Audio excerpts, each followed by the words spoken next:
Hello, everyone, and welcome to the Able Voices podcast. I'm Dr. Rhoda Bernard, founding managing director of the Berklee Institute for Accessible Arts Education and the assistant chair of the music education department at Berklee College of Music. And I am proud to present this podcast featuring disabled artists and arts educators. We are inviting artists with disabilities to be guest hosts for the Able Voices podcast. Today, you'll meet our next guest host, Tony Memmel. Tony Memmel is a singer, songwriter, speaker, and teacher with unique charisma and creativity. Though he was born with one hand, he taught himself to play the guitar professionally by building a special cast that he designed out of guerrilla tape. He has toured 47 of the 50 states, 25 countries, and has worked with 16 countries, virtually sharing his music and his message of hard work, determination, and resilience. His work ranges from visiting schools, hospitals, and churches to writing and arranging music for children, composing symphonies, performing in historic concert venues, and helping people with hand and limb differences, like his, to develop their own adaptive methods that allow them to make music part of their lives. Tony grew up in... Oh, I can't say that, Tony. Where did you grow up? Waukesha, Wisconsin. Thank you. Waukesha, Wisconsin, and now resides in Nashville, Tennessee with his wife and 2 sons. He enjoys playing basketball, swimming, hiking, and cooking, and trying new foods, especially if hot sauce is involved. Okay, welcome to the Able Voices pod. My name is Tony Memmel, guest host today, and I am joined by a very special guest, my friend Rion Page. We are going to get into a really nice discussion, but because it is my first time guest hosting, I'm just going to give you a very short introduction about who I am and why I'm here, and then we're going to get all into Rion's story for the whole rest of the pod. So my name, again, Tony Memmel. I'm a singer, songwriter, speaker, and teacher, and something that is unique about my story in music is I'm a professional guitar player, and I was born with one hand. And through my life, I've had the opportunity to travel to 47 of the 50 United States and 26 countries around the world, sharing music and a message of encouragement and hope through the long lesson that I learned of learning how to play the guitar. It took me 8 years of practice and trial and error to build my adaptive tool that I use today.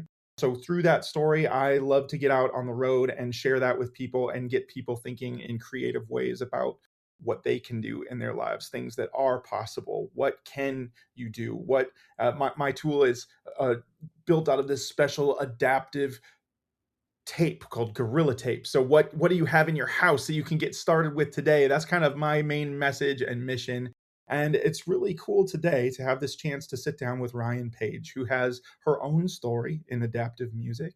And Rion, I'm just going to jump right in. Would you just tell us a little bit about who you are and your background in music from like the early days? Tell us about Rion as a child growing up in music and what sparked your early love of what you do. Yes, well, thank you so much for having me. I am just so honored. I love Tony and I love how just adaptive he is and also just a great musician in general. But I feel like when you have that adaptation and determination, it makes the music even better. But yes, I've been singing literally ever since I could talk. I was in the back seat of my mom's car and my mom was noticing that I wasn't getting out words. I was singing melodies. And ever since then, I just knew I was really like glued to what music could give me, what it could bring. And I started singing at a karaoke bar near my house in Florida where I lived. And as a punishment, if I didn't get good grades or something, my mom would go, well, you can't go sing. And I mean, that was like the end of the world. So I always just knew that there was a place in my heart for music. And then I soon realized that music would maybe have a little bit more obstacles for me than maybe some others, because I was born with a disability called arthrogryposis multiplex congenita. If anyone listening wants to say that 5 times fast, take a pause real quick here and try, you're welcome to. But it affects my hands, and it also affects different things of like playing instruments and also being able to, adjust a microphone or put on a pack for myself or my in-ears, or literally having a lot of autonomy when it comes to music. And especially it really affects my songwriting in a lot of ways because I have to be very creative about describing to other musicians well what I'm envisioning, because I'm not always able to manipulate that or Mhm. show that on an instrument. But I started singing really young, and at the karaoke bar, my mom noticed that kids were coming up and handing me napkins to sign, and she was like, "Oh, this is crazy." And I was like, "Yeah, this is a bit crazy." And then I started kind of doing a little bit of touring, very low key. I was 10 at the time, of around Florida and around any area we could really get to in a car, and just started noticing that people really connected to what I was saying. They connected to the stories. I would say I really, really lead with story in the music that I do. Stories are really important to me. And I found out really quickly that, oh my gosh, this is someone's job. This could be someone's job. Wow, this has to be my job. So then after that, I actually ended up becoming really determined. And after singing gigs for many, many years, told my mom that I wanted to be on a singing TV show. And she was like, absolutely not. You're 13 years old. You're crazy. So I made her a PowerPoint that actually showed her the amount of gas it would take to get there, what I would sing, how I would do it, everything. And then I ended up actually being like a top 5 finalist when I was 13. And I'm 25 now. So I moved to Nashville after the show. And I've just been creating music ever since, but just really trying to find those people who understand the vision, who are in the heart of it. And I've just been so blessed because like recently we've been like recording and I've been writing a lot more. And it just feels really exciting and very hopeful. And that's truly the thing that I love about Nashville living here, is that there's so many people who just have a Mhm. willingness to try. And I think that's really what you spoke to in the beginning as well, about your adaptability and things that you do. It's like you Yeah. just have to be willing to try.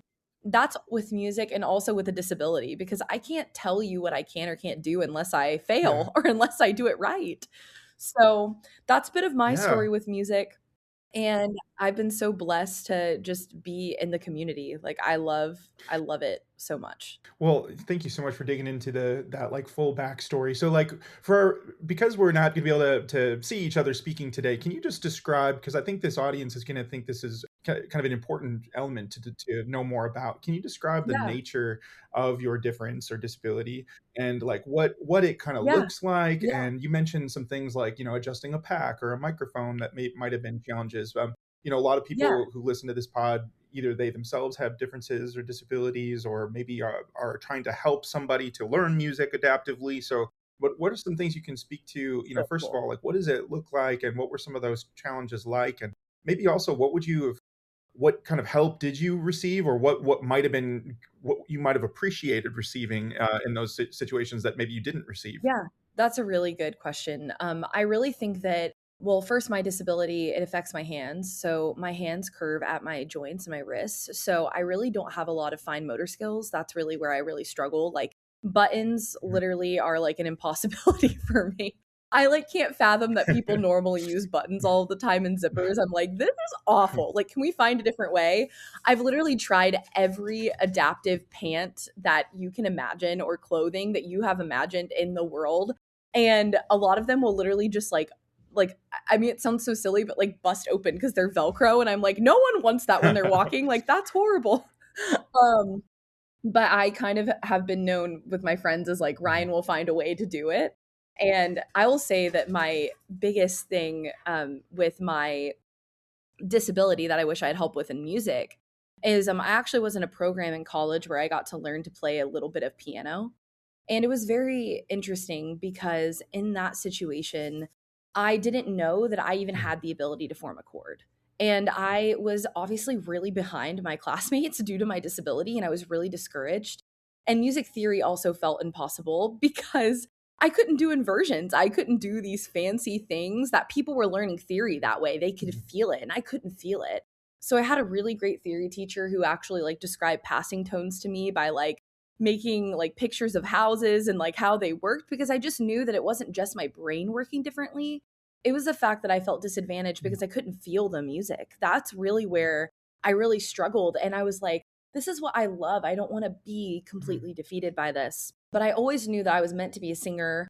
And I would say like as far as like singing, I'm grateful that like my disability doesn't, like my hands do not affect my singing, but I'm also like partially deaf in my right ear due to my disability as well. So it was really wild because I was offered like these surgeries and things, and we'll see if later down the road I'll get them to fix my ear. But I didn't know people heard differently. My whole life, I had no idea.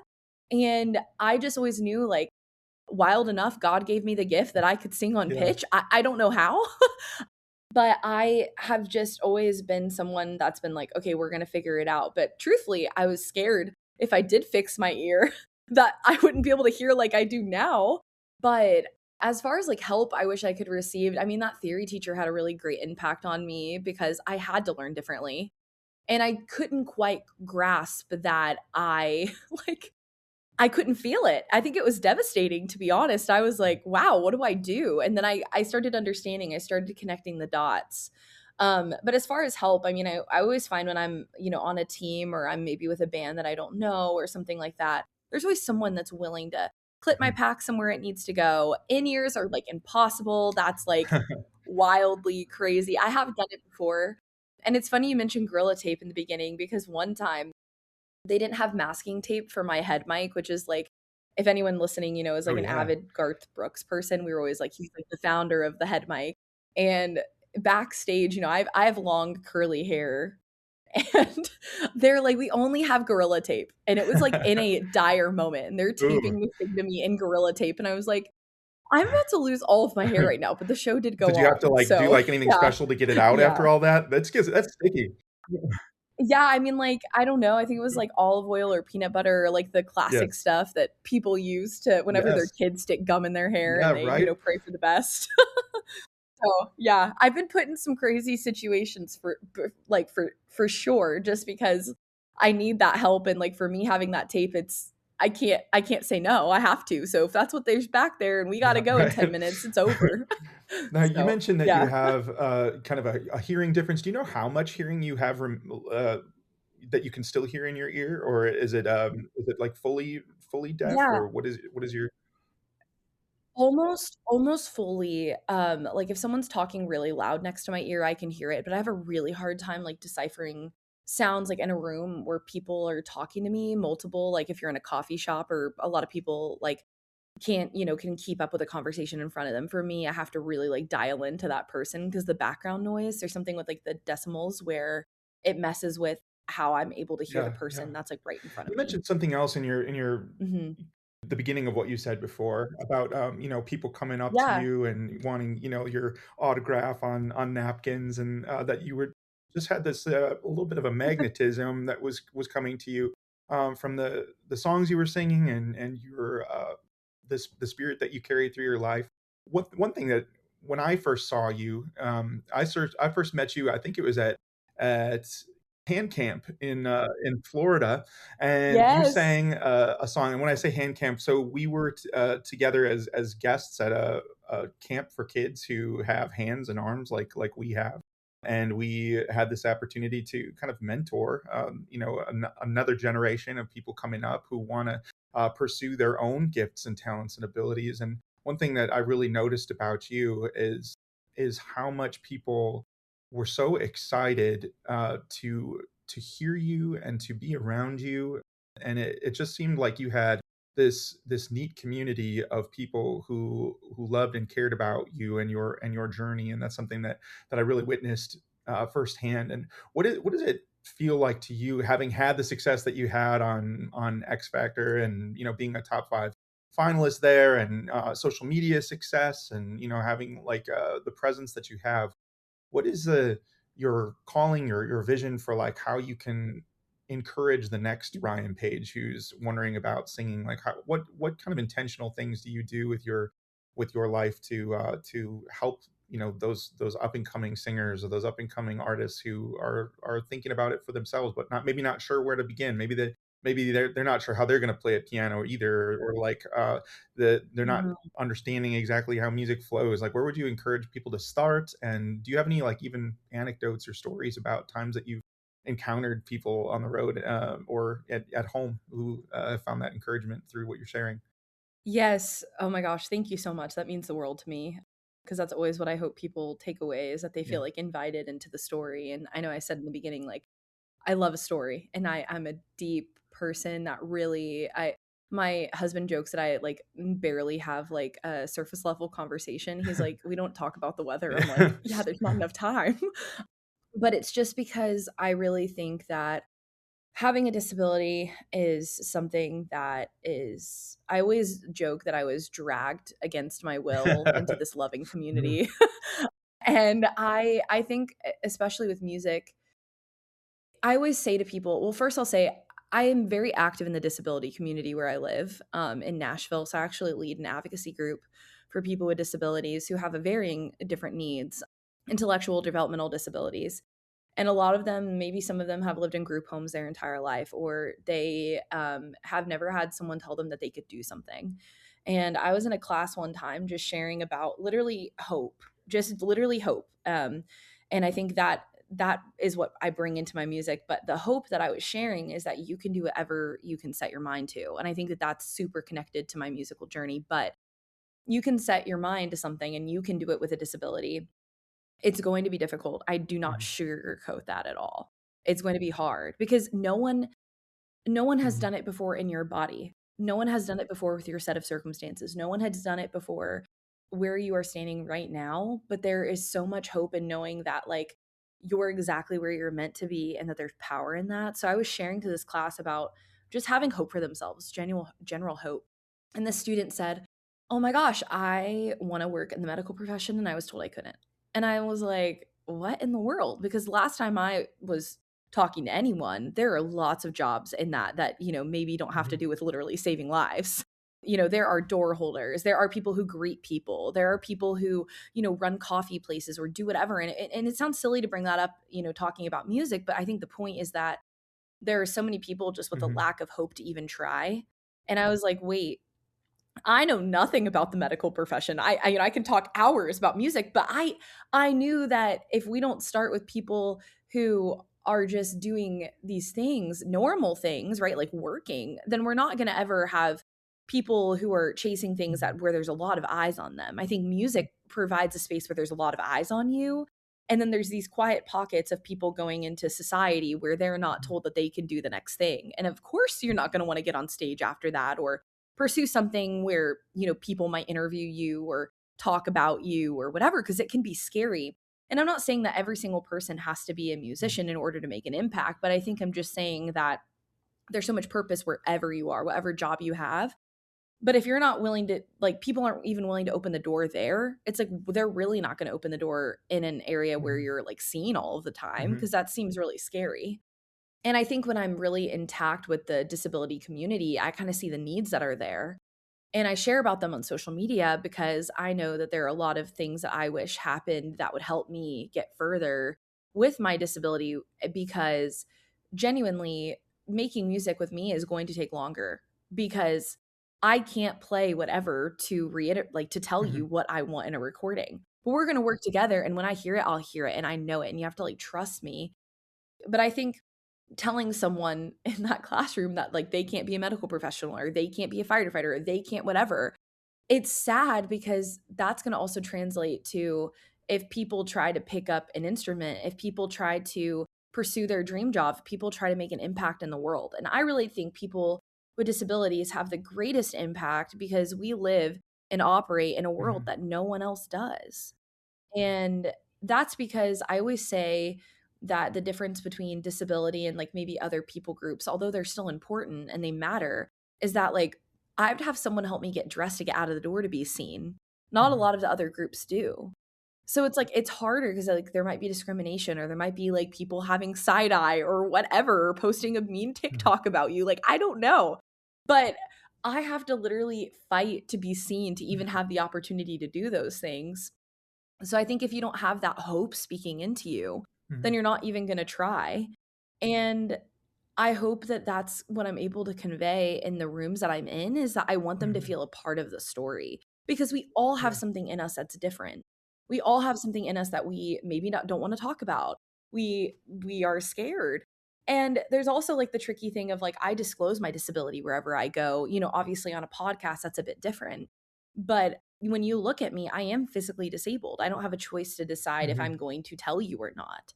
So there's like this intimacy that I already have with people when I Interesting. come into contact with them Mm. without even That's talking to interesting. them.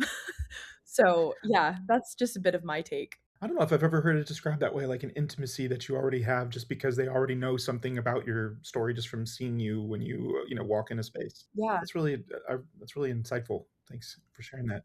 thank you. And thank you for sharing how you're, trying to encourage others through the platforms that you have. Is the group that you described where you're working with people who have differences and disabilities, is that a public group or is that something that you Yeah. can share about or is that sort of a private group that you meet with? Yeah. Yeah, if you're, like, in the state of Tennessee, you can definitely reach out to me. It's just Tennessee at this point, but there are other chapters, like, across the Mhm. state. It's called People First.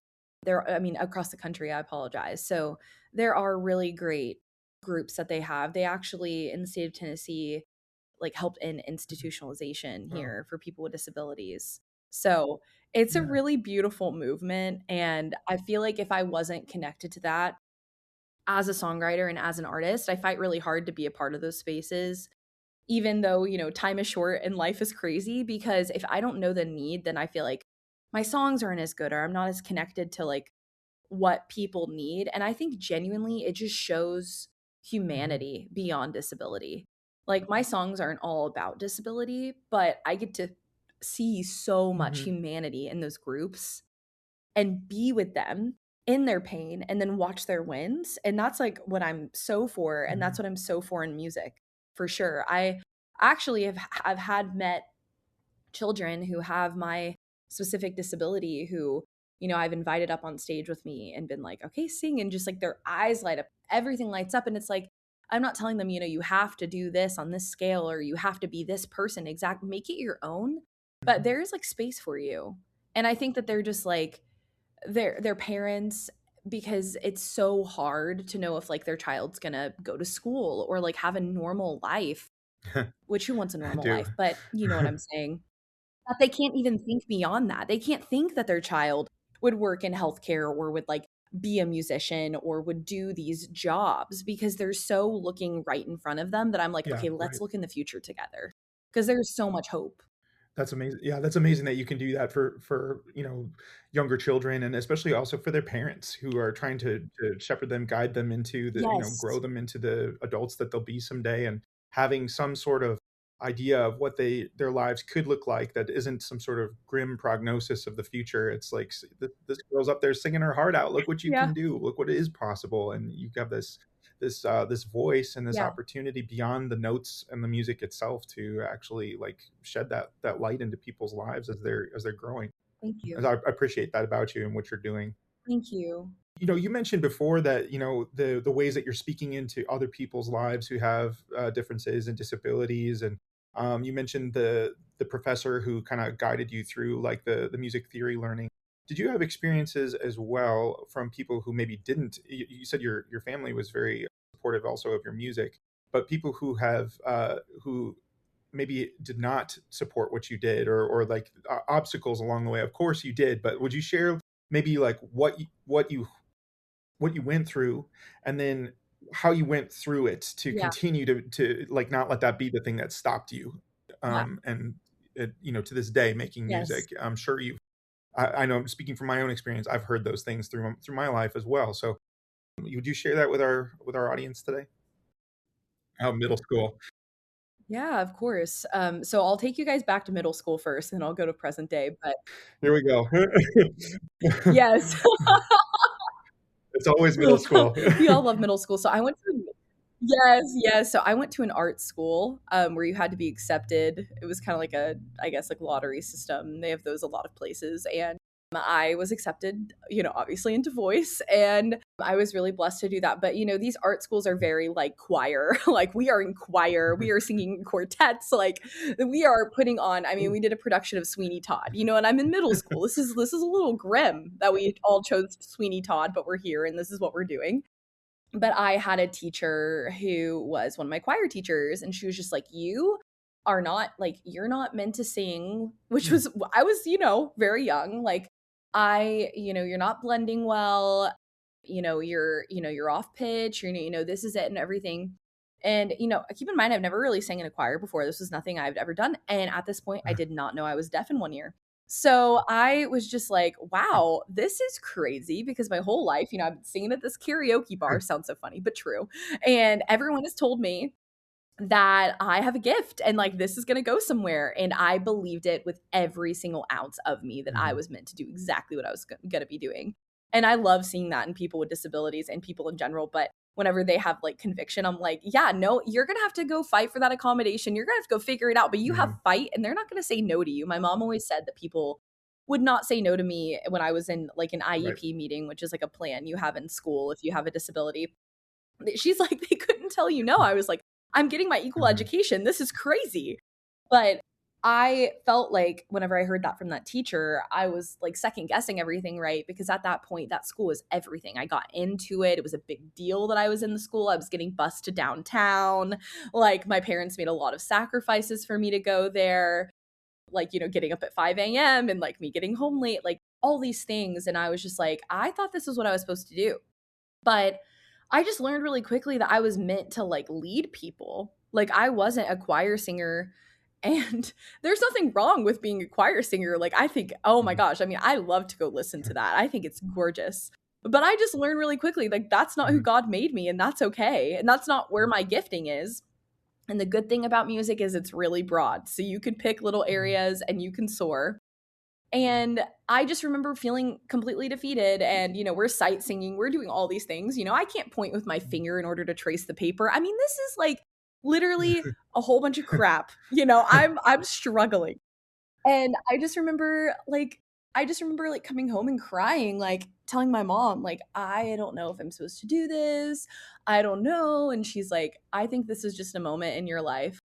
And then it's so funny because then middle school solos are a big deal, but I would get the solos Yeah. because I was good at singing lead. So it's just funny, like, but I always like, I think there's a part of me of humility where I'm like, I hate that I'm that person. Like, ew, like always me leading, like, please, like, let someone else. But, and that is my heart, like always. But I was just like, of course, God would gift me in this way that would make me really uncomfortable. Like, love that right now.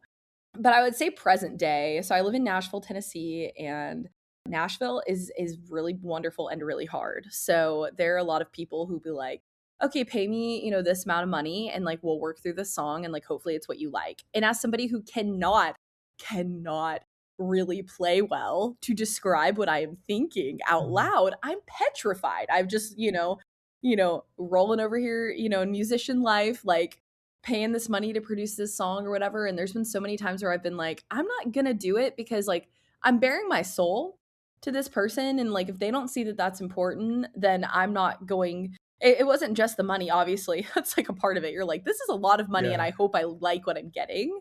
Like production wise, whenever you record a song, like to go on Spotify or Apple Music or whatever it is, but then you meet people who like see your soul and aren't just there for the money and believe in it. And you're like, okay, the Mhm. room has completely shifted. Like the room is different. We are different. We are coming here to create, not Mhm. just to have a product. And I think I had to just like trust that in the timing God had for me, I would release music in the timing I was supposed to. Because like because it's been a long road to get there. Because I mean, recording, people listening probably know. It's so expensive. It can be so much, but I just kind of told myself, and I made a pact with myself, if someone is not fully committed to what I'm doing to try to change lives, my mom always said my Mhm. demographic is anyone with a soul, and I really believe that. If they're not willing to like want to touch souls, Mhm. then I don't want to do it. I mean, obviously respect people like their time, like musicians should get paid, all of Yeah. that. But there's a heart posture that you can tell and you can feel. And as somebody who has to adapt often, I don't wanna be around somebody who is not going to adapt. I mean, that's even with friends, Mhm. that's with people close to me. Yeah. I have plenty of stories in that realm. But I think that that's just really important is that people are willing to create with Yeah. you for the sake Yeah, of that's good. creating, I really you like know? that. So, Uh-huh. like, tell us, like, you enter a recording session or this, production session, songwriting session, like, what ways are you communicating? Because you've mentioned a few times that, playing an instrument or, like, what are you doing to Yeah, communicate your musical ideas? And is it something that you've practiced and gotten yeah, better at over time, or is it something that it remains just something that you feel I think you mentioned feel kinda, like, challenged by that? Like, And is there Yeah. a way that you think that you could grow through that as an adaptive artist? Yes, I can always grow. I can always get better. And hopefully I am getting better as I go. So the way that I songwrite, so I've always done this since I was little. I really started writing songs when I was very young. My mom like found a notebook in my room and thought that I was copying poems, and it was my poems. And she had like tracks from this Mhm. guy at her work who like made beats. This is crazy. This is way back in the day, guys. CDs. And she'd bring it home and I would write music to the Mhm. beats. That's like what I would do because, I can't play. And I didn't have anyone in my family either that played. And then I kind of realized after that that I had a really good flow of hearing a melody, hearing maybe words and vowels and syllables of like where they're going to possibly go. So if someone were to play something like when I'm in a writing session, I'll be like, okay, you have anything, I'm kind of thinking this. Maybe it's in the style of an artist. Maybe it's like a key that I'm thinking. Maybe it's like I want something moody or I want something fun or like those are some of the like words that I'll use to describe. And then I'm really able to sing right off the top of my head. And we'll see if that goes somewhere. Mhm. We'll kind of keep trying, and kind of hum things out as we go. And I have an amazing songwriter, like co-writer, who writes with me all the time. Her name is Caitlin Stark. She's incredible. And she has a like all of her cuts are on like she has a playlist on Cool. Spotify. So you guys should go listen. It's really cool. But we just kind of like talk about life, talk about what we're trying to say to people, and then we go through and we hum it out, we work with it, and then we kind of get where we're going. And she and I have really had like the best like chemistry as writers. I've done like a lot of co-writing, and I just always am like, I have to write with Kate again. I need to write with Kate Yeah. again. I have to write with Kate again. So I kind of think you find your person in a way, and you're like, I'm like, Kate, you get it. I mean, like, I don't have to go, looking for whatever Yeah. is happening because it's happening. And I think like I prayed for that for a really long time, someone to get the chemistry, someone to understand like what's happening. And it's just been such a gift of what we've been able to create and how understanding she is. And I also like wrote a song recently about like my disability, and it's called Boo Hoo. And it's about how like, do you want a pat on the back or a full tank of Mm. gas? Like, what do Mm. I owe you like for helping me? And it was so funny because like she gasped, like all my family, I sent like my family my demos and stuff. And they were like, "Is this how you feel about me?" I'm like, "No, no, you're great." Like, but it was just like such a real like song of like, I don't feel bad for you because I am an Mm. asset to have around. I'm someone that like supports you in other ways in life. It may not be in the Mhm. physical, but I'm here. I'm present. And that song was just kind of like also inspired by like my college experience of like girls and just like the difficulties that come with that. But I would say that yeah, I am very I hear it right away. I don't know like how, I just do, and then we kind of go from there. Or I have like a running list on my phone Okay. of like song ideas that are always happening. And then I actually wrote a song recently as well called like Something Out of Nothing, and it was because like one of our family friends always told me like I could go into Goodwill with $5 and like completely like dress myself in something that looks Mhm. couture. It was kind of like a joke. And I was like, yeah, I can make something out of nothing. They Like do. just songs happen like that where I'm like, okay, Conversational. Yeah. but that's a bit how I do that. Yeah, yeah, that's a bit how It I is, do it is. that. So, So I hope that's helpful. with that in mind, and you said that Boohoo in its demo phase right now, and you just wrote this other piece. But like, do you have a song that we Yes. could point people to? This is the Able Voices podcast. We want to hear your voice. Do you have a song that we can highlight today on the pod? Yeah, so actually I am going to be releasing like in January, I believe, like 3 new songs. So I would be happy to play like a little bit Oh of the yeah, demo if you'd like. yeah, for I don't know sure. if that's something you'd like. Okay. Okay, cool. So this song I actually wrote about like having fruit in my life, like investing into people and having like their like growing fruit like on their tree and what it means to them. And that's kind of a lot of what we talked about today of like my life mission. So I feel like it's kind of fitting to what we're doing today, but let me know if you can hear it, Tony.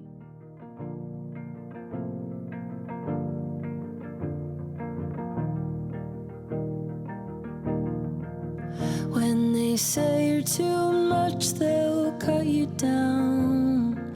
Axes in their hands, so tall and proud. But I wanna have strong roots in the ground, grow into something that makes you proud. Ooh.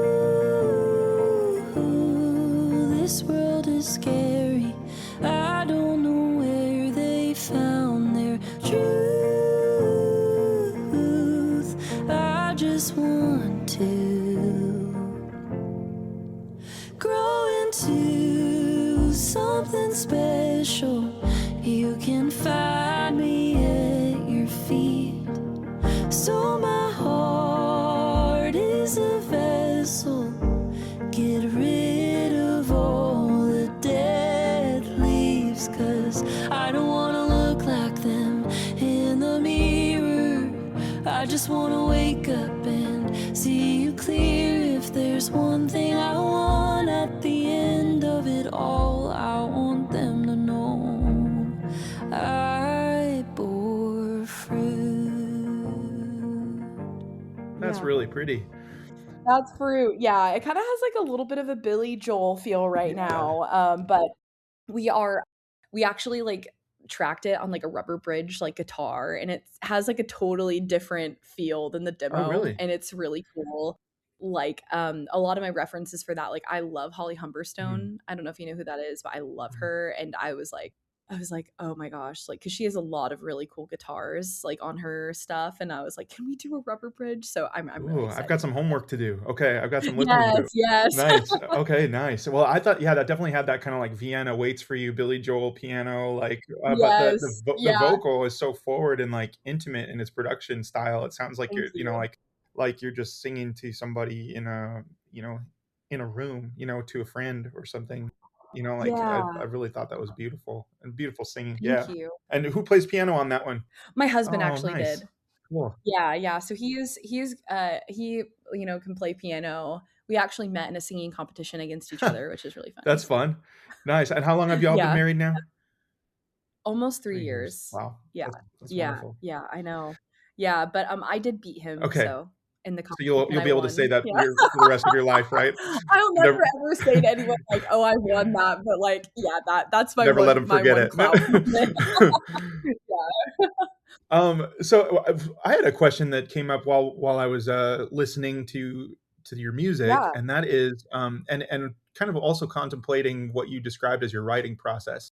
And I know, there's so many changes happening in not just the music world, in the world all around us with tech and advances in AI and things like that. Have you tried any tools like that to help you with your compositions, or, you know, to express your demos, or have you kind of steered away from that and particularly seek your human writer friends, or are you kind of exploring any of that tech world to help you in your adaptive music life? So, I made a video about this on Instagram, and I had a lot of hate Okay, comments. let's hear it. But I was interested in it because I just brought up, like I just don't think that's a topic, like, people think about a lot, that AI could help disabled musicians, like, at all. I don't think they think about it, and I think, like, there are a lot of people who, like, have opinions, obviously, if you put anything on the internet. Mhm. Right. But personally, like, I haven't, like, used it specifically, like, myself.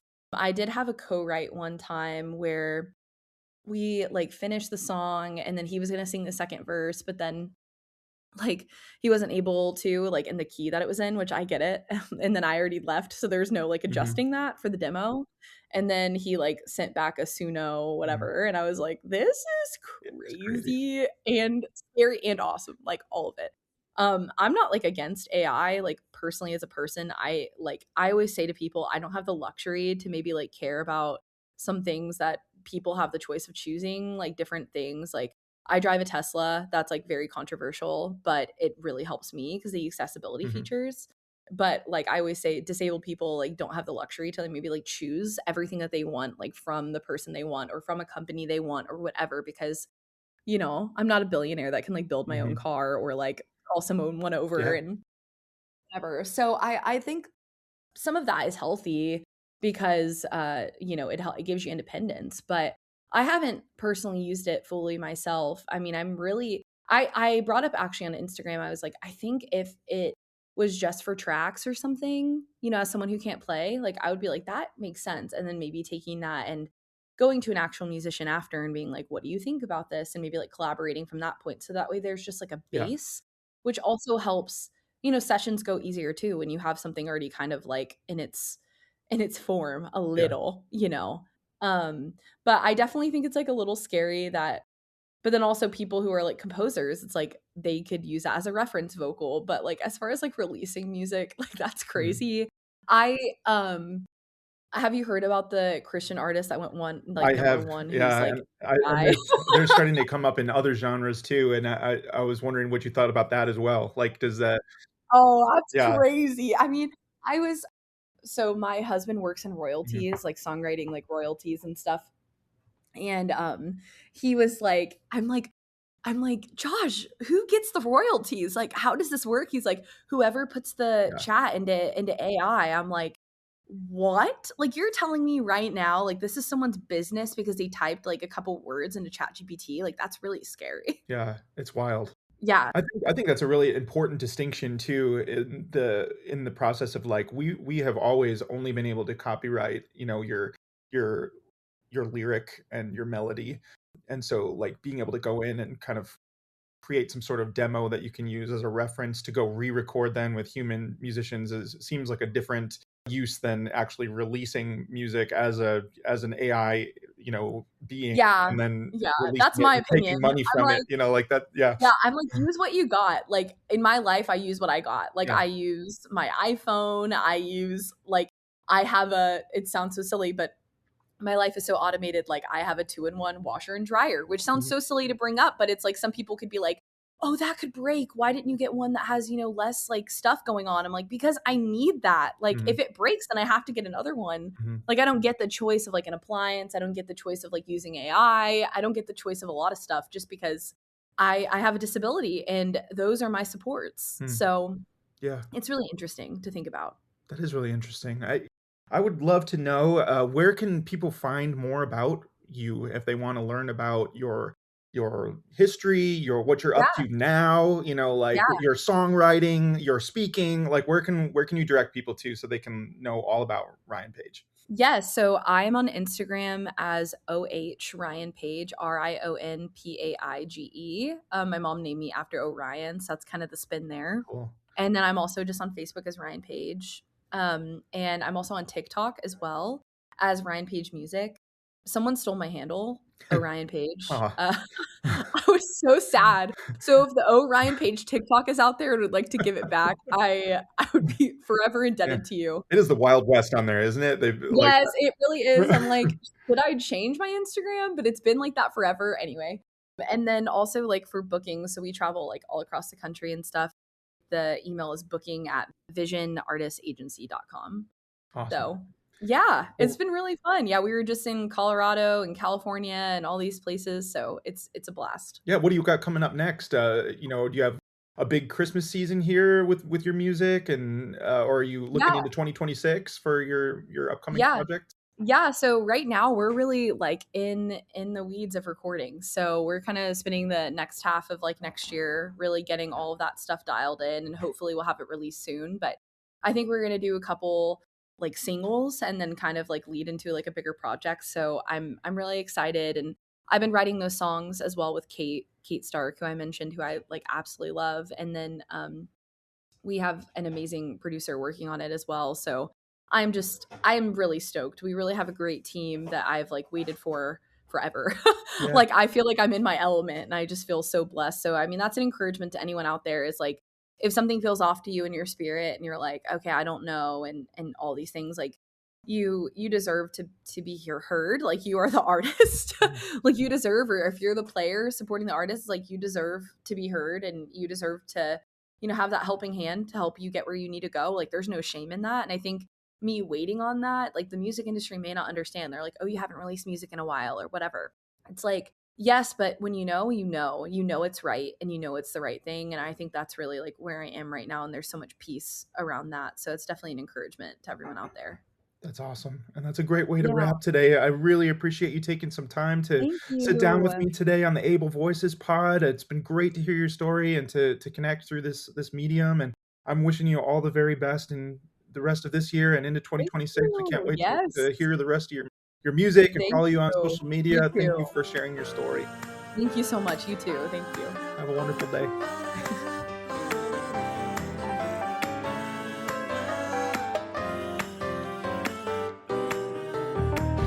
Able Voices is a production of the Berklee Institute for Accessible Arts Education, led by me, Dr. Rhoda Bernard, the founding managing director. It is produced by Daniel Martinez del Campo. The intro music is by Kai Levin, and our closing song is by Sebastian Batista. Kai and Sebastian are students in the arts education programs at the Berklee Institute for Accessible Arts Education. If you would like to learn more about our work, find us online at berkeley.edu/BIAAE or email us at BIAAE@berkeley, that's LEE.edu.